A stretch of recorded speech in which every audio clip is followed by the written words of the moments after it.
You mentioned to a question from Ranking Member Kilmer that you have quite a few individuals serving on the committees that are, I think, looking into different areas of CRS. Is that correct? What specifically, what staff do you have serving on these committees? Is it every level? Is it only leadership? Who's actually participating in these focus groups? So for the focus groups, the focus group is open. This is in follow-up of the FEBs. The focus groups. I'm sorry, this was in follow-up to Ranking Member Kilmer's. So it depends on the subgroup or working group. We include analysts on the diversity and inclusion working group. We have representatives from across the service in all different positions, from people that work on the ops side to analysts and people that work on the research side. The new products working group, again, has people on from the research side mostly primarily because that's the vehicle for our work product. So it varies, and there are other ways we engage staff, whether it's brown bag discussions or other ways to get their input, where we will put something out in our weekly newsletter and ask them to provide comments or feedback. I recently conducted a series of all-hands meetings, division by research division, and just to answer all their questions. And I spent an hour and a half in each division just answering all their questions.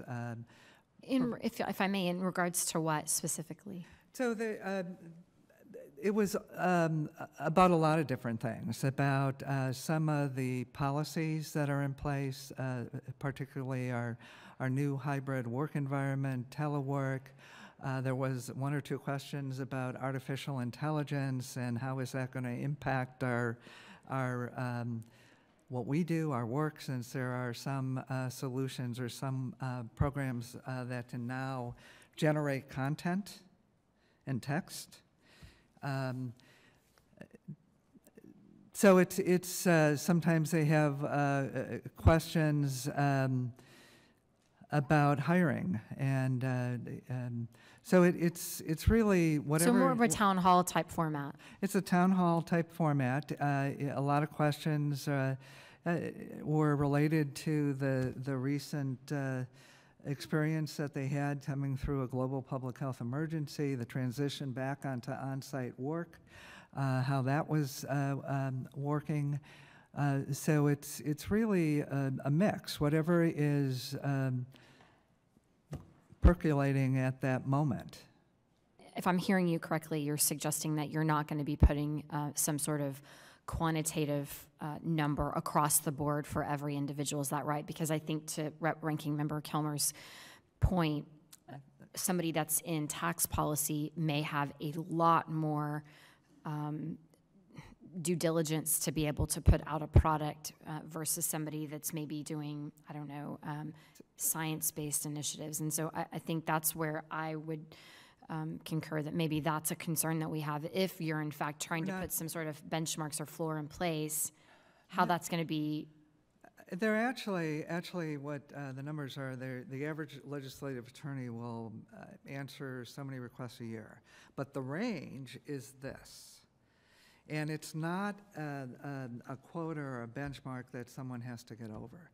It's really to provide guidance to attorneys in this one specific position. And I have had staff say to me that they wish they had a better understanding of what the job expectations are. Performance evaluation is a process, an annual process. At the beginning of the rating period, the analyst, the attorney, the staff member will develop a performance plan with their manager.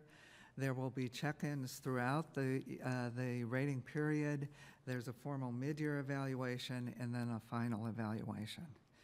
You don't want to get to the final evaluation and not have a better understanding of what the job responsibilities are and what the expectations are to be fully successful or commendable or outstanding.